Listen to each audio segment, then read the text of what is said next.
Hello students, let's continue on the chapter Ray Optics and Optical Instruments, which is chapter number 9.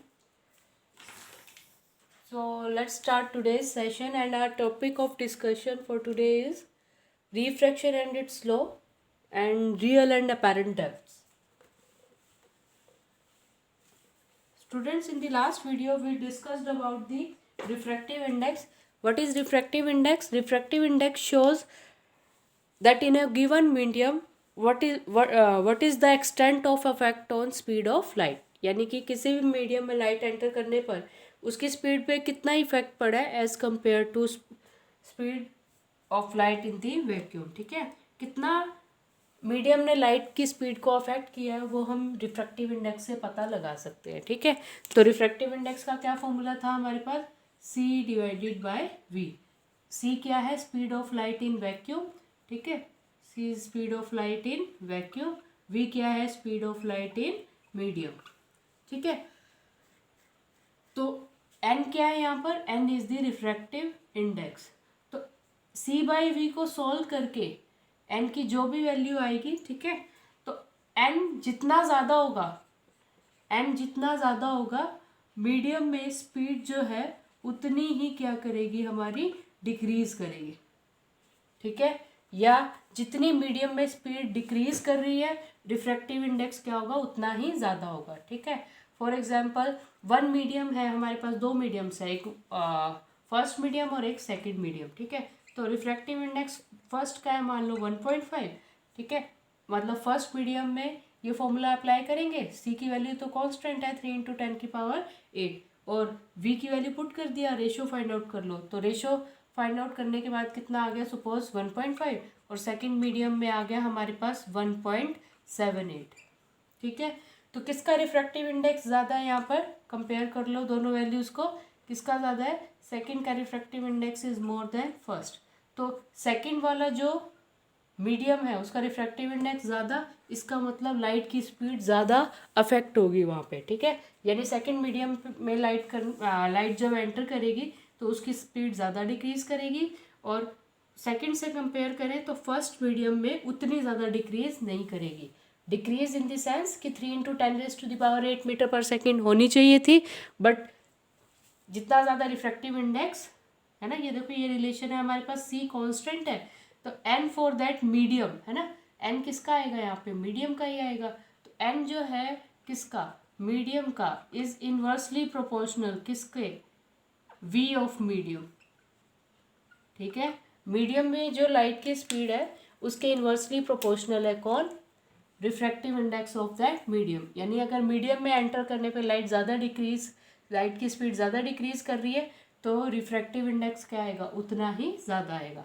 या ऐसे बोल सकते हो कि अगर रिफ्रैक्टिव इंडेक्स सेकंड मीडियम का ज़्यादा है तो speed of light in second medium and speed of light in first medium अगर कंपेयर करें ना, तो जिसका रिफ्रैक्टिव इंडेक्स ज़्यादा उसमें लाइट की स्पीड ज़्यादा डिक्रीज कर जाती है.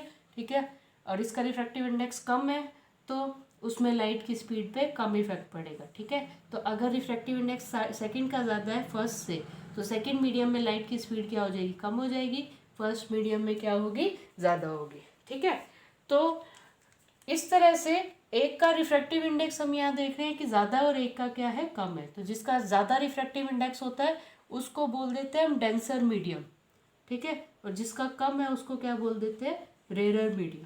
ठीक है, ये कंपैरिजन से ही रेयरर और डेंसर डिसाइड हो सकता है. ठीक है, किसके कंपैरिजन से डिसाइड होगा? रिफ्रैक्टिव इंडेक्स के कंपैरिजन से. ठीक है, रिफ्रैक्टिव इंडेक्स की वैल्यू कहाँ से आ सकती है? C by V formula use करके. ठीक है, C is the speed of light in vacuum, V is the speed of light in medium.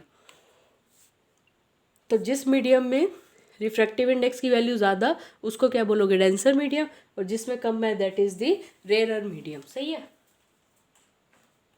तो यहीं से हमारे पास कुछ और फॉर्मूलाज फाइंड आउट हो सकते हैं. वो देखो, जैसे कल पूल का एग्जांपल ले रहे थे हम कि सपोज यहाँ ये पूल की बाउंड्री है. ठीक है, स्विमिंग पूल है सपोज, और ये इसमें वाटर फील्ड है, और ये इसका क्या है?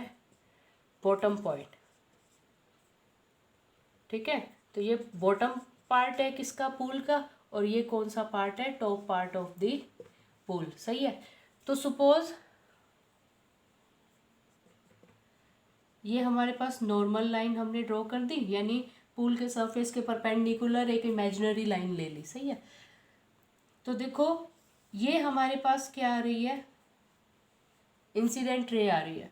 ठीक है, ये हमारे पास क्या आ रही है, हमारी इंसिडेंट रे आ रही है। ठीक है, इंसिडेंट रे फर्स्ट सराउंडिंग का मीडियम कैसा है, सपोज एयर, सराउंडिंग मीडियम में एयर प्रेजेंट है, और ये एयर से विजिबल लाइट किस में एंटर कर रही है, वाटर मीडियम में। ठीक है, तो एयर का रिफ्रैक्टिव इंडेक्स होगा सपोज कितना है, Na। ठीक है, वाटर का भी रिफ्रैक्टिव इंडेक्स होगा सपोज कितना है, Nw। एयर का रिफ्रैक्टिव इंडेक्स Na ले लिया हमने, वाटर का रिफ्रैक्टिव इंडेक्स कितना ले लिया, Nw। ठीक है, तो देखो ये EM वेव्स थी, विजिबल लाइट थी, कौन से मीडियम में ट्रेवल कर रही है, एयर मीडियम में। अब ये इंटरफेस है, इंटरफेस क्या बताया था, the boundary separating two mediums. ठीक है, so one is air medium और सेकंड इज वाटर मीडियम। तो इसको, इन दोनों को सेपरेट करती हुई बाउंड्री को क्या बोलते हैं, इंटरफेस। तो इंटरफेस पे देखो क्या होगा, जैसे इंटरफेस पे पहुंचेगी लाइट, मीडियम चेंज हो रहा है ना, तो मीडियम चेंज होने पे रिफ्रैक्शन प्रोसेस होगी। ठीक है, रिफ्रैक्शन क्या होता है, change in speed and direction of light while travelling from one medium to another. तो यहाँ पे भी रिफ्रैक्शन होगा, जो लाइट की स्पीड है उस स्पीड भी चेंज हो जाएगी और डायरेक्शन भी चेंज हो जाएगी। ठीक है, तो सपोज किस डायरेक्शन में बेंड होगी वो अभी आगे डिस्कस करेंगे। ठीक है, सपोज ये इस तरह से बेंड होगी, यानी इसको जाना ऐसे चाहिए था डॉटेड पाथ के अलॉन्ग, बट ये बेंड हो गई। ठीक है, तो जब लाइट एयर मीडियम में एंटर कर रही थी, ट्रैवल कर रही थी, तो इसकी स्पीड थी सपोज Va। सही है, और जब वो वाटर में एंटर कर गई तो इसकी स्पीड कितनी है, सपोज Vw। सही है, जब ये लाइट किस मीडियम में एंटर ट्रैवल कर रही है, एयर मीडियम में, तो उसकी स्पीड कितनी है, Va। और जब वाटर में एंटर चेंज हो जाती है ना, स्पीड सेम नहीं ले सकते। ठीक है, एयर और वाटर दो डिफरेंट मीडियम्स है, दोनों डिफरेंट मीडियम्स में लाइट की स्पीड क्या हो जाएगी, चेंज हो जाएगी। ठीक है, तो एयर में कितनी है Va और वाटर में कितनी है Vw। सही है, तो रिफ्रैक्टिव इंडेक्स अगर एयर का लेना हो आपको तो कैसे लोगे, that refractive index of air is equals to C/Va। ऐसा ही है ना, रिफ्रैक्टिव इंडेक्स ऑफ एयर कैसे लोगे, speed of light in vacuum divided by speed of light in air medium. इसी तरह से रिफ्रैक्टिव इंडेक्स वाटर का लेना हो तो कैसे लोगे, speed of light in vacuum divided by speed of light in water medium. ठीक है, this is the first equation, this is the second equation. ठीक है, तो अब ना सेकेंड को फर्स्ट से डिवाइड कर देते हैं और एक न्यू टर्म बन जाएगी हमारे पास, डिवाइड सेकेंड बाय 1। ठीक है, तो सेकेंड को फर्स्ट से डिवाइड कर दो, बट वी विल गेट, तो Nw न्यूमरेटर में आएगा और Na इसके डिनोमिनेटर में ले जाओ। सही है, तो C/Vw के डिवाइड में कौन आ गया, C/Va। ऐसा ही है, C/Vw के डिवाइड में कौन आ गया, C/Va। C से C क्या हो गया हमारा, कैंसिल आउट, तो what we will get Va/Vw। So Nw by Na is equals to Va by, let me write again, I am writing it here। देखो ये क्या था, Na क्या है, C/Va, speed of light in vacuum, speed of light in air medium. Nw क्या होगा, speed of light in vacuum by speed of light in water medium. ठीक है, इन दोनों का डिवाइड कर दिया सेकंड को फर्स्ट से, तो हमारे पास क्या है, Nw/Na is equals to Va/Vw। ठीक है, तो देखो इधर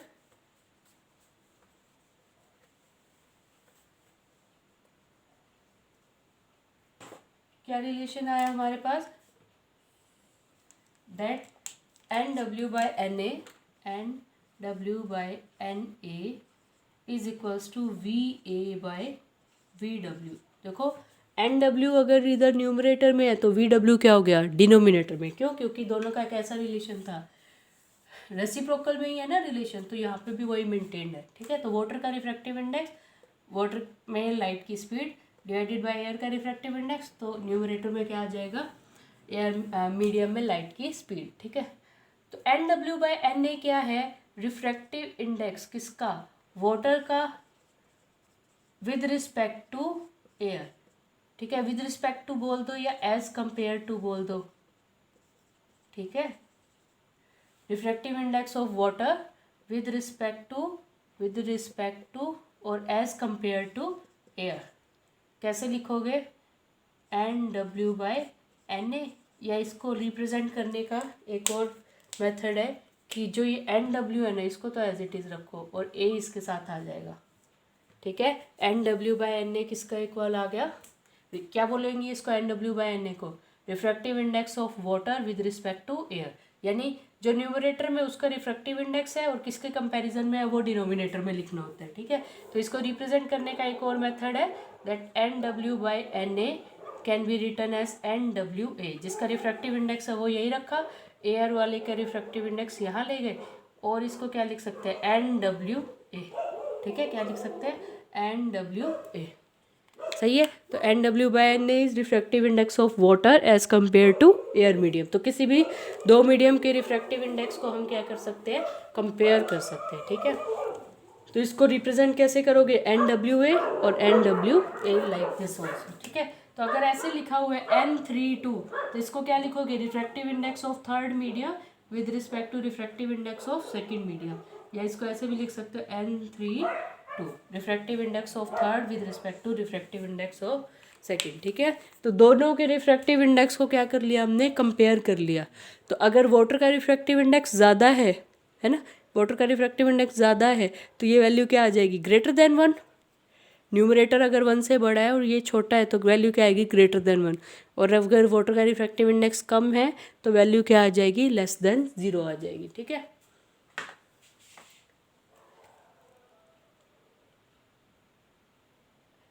कर लोगे, ठीक है। वाटर का रिफ्रैक्टिव इंडेक्स अगर ज़्यादा है तो वैल्यू क्या आएगी, ग्रेटर देन 1, ठीक है। और वाटर का रिफ्रैक्टिव इंडेक्स कम है तो वैल्यू आएगी हमारे पास लेस देन 1 आएगी, सॉरी, ठीक है। लेस देन 0 नहीं आएगी, लेस देन 1 आएगी, 0.5 0.2 इस तरह से वैल्यूज आ जाएगी, ठीक है। कर लोगे। तो N W by N A को क्या लिख सकते हो, N W A like this also, ठीक है। Now let's discuss the laws of refraction of light, ठीक है। तो first law of refraction of light is, first law is incident ray, normal and refracted ray all lie in same plane, all lie in same plane। अब क्या meaning हुआ same plane का, कि अगर x Y plane में incident ray लाई कर रही है तो एक्स वाई में ही कौन लाई करेगा, नॉर्मल, एंड एक्स वाई में ही कौन लाई करेगा, रिफ्रैक्टेड रे, ठीक है। समझ आ गई ये बात। जैसे ये बोर्ड के प्लेन में अगर इंसिडेंट रे लाई कर रही है, ठीक है, बोर्ड के प्लेन में अगर इंसिडेंट रे लाई कर रही है तो बोर्ड के प्लेन में ही नॉर्मल लाई करेगी और बोर्ड के प्लेन में ही रिफ्रैक्टेड रे लाई करेगी। इससे हमें पता चल जाएगा कि जो इंसिडेंट रे आ रही है वो किस डायरेक्शन में रिफ्रैक्ट होगी, ठीक है। क्योंकि इंसिडेंट रे जिस प्लेन में मूव कर रही है उसी प्लेन में कौन मूव करेगा, रिफ्रैक्टेड रे मूव करेगी, और उसी प्लेन में कौन प्रेजेंट है, नॉर्मल प्रेजेंट है, ठीक है। यानी कि अगर इंसिडेंट रे इस तरह से आ रही है ना, इस तरह से आ रही है, तो या तो ये अपने पाथ के लेफ्ट डायरेक्शन में डिफ्लेक्ट होगी या कैसे डिफ्लेक्ट होगी, राइट में, ठीक है। ये इस तरह से रिफ्रैक्ट नहीं हो सकती, क्यों, क्योंकि इसका प्लेन कौन सा था, दिस वन ना। तो इस प्लेन में अगर लाई कर रही है तो या अपने पाथ के लेफ्ट या राइट में जाएगी, ठीक है। इस तरह से यहाँ भी नहीं जा सकती, ऊपर नहीं जा सकती, नीचे भी नहीं जा, इस फॉरवर्ड डायरेक्शन में नहीं जा सकती, बैकवर्ड में भी नहीं जा सकती, ठीक है। तो प्लेन का मीनिंग समझ आ गया होगा कि अगर आप रिफ्रैक्शन को नोटबुक पे शो करोगे ना, तो एक्स वाई प्लेन में अगर इंसिडेंट रे है तो एक्स वाई में ही नॉर्मल, एक्स वाई में ही कौन लाई करेगा, रिफ्रैक्टेड रे लाई करेगी, ठीक है। Next important law is second law, और इसको हम क्या बोल देते हैं, स्नेल्स लॉ भी बोलते हैं। Snell's law is the second law of refraction of light, ठीक है। अब ये क्या कहता है स्नेल्स लॉ, स्नेल्स लॉ कहता है कि प्रोडक्ट लेना है हमें, ठीक है। किसका प्रोडक्ट लेना है, रिफ्रैक्टिव इंडेक्स, ठीक है, रिफ्रैक्टिव इंडेक्स को किससे मल्टीप्लाई कर दो, sine of angle of incidence और sine of angle of refraction. ठीक है, देखो एक मीडियम ले लो, कोई भी मीडियम, एक मीडियम क्या होगा, रेयरर, दूसरा क्या होगा, डेंसर मीडियम होगा। ठीक है, तो या तो रेयरर चूज कर लो या डेंसर, वैसे तो दोनों पे अप्लाई करेंगे। मान लो एक बार के लिए हमने रेयरर मीडियम ले लिया, ठीक है, और रेयरर मीडियम को हमने नेम दे दिया that it is a first medium. तो फर्स्ट मीडियम का रिफ्रैक्टिव इंडेक्स, किसका रिफ्रैक्टिव इंडेक्स, फर्स्ट मीडियम का रिफ्रैक्टिव इंडेक्स। और फर्स्ट मीडियम में जो भी एंगल लाई कर रहा है, इंसिडेंट लाई कर रहा है या एंगल ऑफ रिफ्रैक्शन लाई कर रहा है, ठीक है, इंसिडेंट लाई कर रहा है या एंगल ऑफ रिफ्रैक्शन लाई कर रहा है, उससे क्या कर दोगे, मल्टीप्लाई। तो जो फर्स्ट मीडियम में इस प्रोडक्ट की वैल्यू आ गई ना, वो ही सेकेंड मीडियम में आएगी। क्या मीनिंग हुआ इसका, दोबारा से सुनो। जैसे हमारे पास दो मीडियम्स हैं, ठीक है, एक फर्स्ट मीडियम है और सेकंड मीडियम। फर्स्ट मीडियम है मान लो रेयरर मीडियम, ठीक है, तो रेयरर मीडियम का कोई ना कोई रिफ्रैक्टिव इंडेक्स होगा, तो रिफ्रैक्टिव इंडेक्स फर्स्ट मीडियम का, और फर्स्ट मीडियम में या तो इंसिडेंट एंगल लाई कर रहा होगा या एंगल ऑफ रिफ्रैक्शन लाई कर रहा होगा। ठीक है, या तो इंसिडेंट एंगल लाई करेगा या एंगल ऑफ रिफ्रैक्शन लाई करेगा। ठीक है, तो जो भी लाई कर रहा है वो उसका साइन कंपोनेंट लेना हमें और दोनों की मल्टीप्लिकेशन कर दो, तो जो रिजल्ट आएगा वो किसके इक्वल है, कांस्टेंट के इक्वल। ठीक है, मान लो इसको सॉल्व करके आ गया, मान लो 1.5, ठीक है, फर्स्ट मीडियम के रिफ्रैक्टिव इंडेक्स को किससे मल्टीप्लाई कर दिया, फर्स्ट मीडियम में आई लाई कर रहा था या आर लाई कर रहा था, उसके साइन कंपोनेंट से मल्टीप्लाई कर दो। ठीक है, तो सेकंड मीडियम में भी अगर हम ये अप्लाई करें ना, यानी रिफ्रैक्टिव इंडेक्स अब किसका ले लेंगे, सेकंड मीडियम का। ठीक है, मान लो फर्स्ट मीडियम में आई एंगल लाई कर रहा है, तो सेकंड मीडियम में कौन सा एंगल लाई करेगा, साइन आर। तो अगर फर्स्ट मीडियम में प्रोडक्ट कितना आया 1.5, तो सेकंड में भी कितना आएगा 1.5। देखो ये रिफ्रैक्टिव इंडेक्स किसका लिया हमने, सेकंड का। सपोज सेकंड में कौन लाई कर रहा है, एंगल ऑफ रिफ्रैक्शन, तो उसका साइन कंपोनेंट ले लिया, दोनों की मल्टीप्लिकेशन कर दो, तो फर्स्ट में जो प्रोडक्ट का रिजल्ट था वही किस में आएगा, सेकंड में प्रोडक्ट के रिजल्ट के इक्वल आएगा। ठीक है, वही किस में आएगा, सेकंड में प्रोडक्ट के रिजल्ट के इक्वल आएगा। तो इसको बोलते हैं हम स्नेल्स लॉ। तो इसका क्या बेनिफिट है स्नेल्स लॉ का, वो देखो। फर्स्ट लॉ क्या है, incident normal and refracted ray line same plane, यानी अगर बोर्ड के प्लेन के इस डायरेक्शन में इंसिडेंट रे आ रही है तो ये लेफ्ट में जाएगी या अपने राइट में। ठीक है, अपवर्ड और इनवर्ड डायरेक्शन में ये डिफ्लेक्ट नहीं हो सकती। ठीक है, स्नेल्स लॉ क्या कहता है कि जो भी मीडियम्स दे रहे हैं ना, जितने भी मीडियम में से लाइट पास हो रही है, हर एक मीडियम को 1 by 1 चूज़ करो और हर एक मीडियम के रिफ्रैक्टिव इंडेक्स को उसी मीडियम में जो एंगल लाई कर रहा है, या तो इंसिडेंट लाई करेगा या रिफ्रैक्शन लाई करेगा, उसके साइन कंपोनेंट से मल्टीप्लाई कर दो। तो जो कंपोनेंट का प्रोडक्ट रिजल्ट आएगा वो ही प्रोडक्ट रिजल्ट किस में आएगा, ठीक है, सेकंड मीडियम में आएगा। यानी कि सेकंड मीडियम के रिफ्रैक्टिव इंडेक्स को सेकंड मीडियम में जो एंगल लाई कर रहा है उसके साइन कंपोनेंट से मल्टीप्लाई कर दें, ठीक है, तो वो रिजल्ट किसके इक्वल आएगा, जो फर्स्ट मीडियम का रिजल्ट था। This is the Snell's law. तो इसी से हमें पता चलता है कि जो इंसिडेंट रे आ रही है वो अपनी डायरेक्शन के, इंसिडेंट डायरेक्शन के लेफ्ट में डिफ्लेक्ट होगी या राइट में डिफ्लेक्ट होगी। ठीक है, इंसिडेंट रे लेफ्ट में डिफ्लेक्ट हो रही है या राइट में डिफ्लेक्ट हो रही है। Thank you.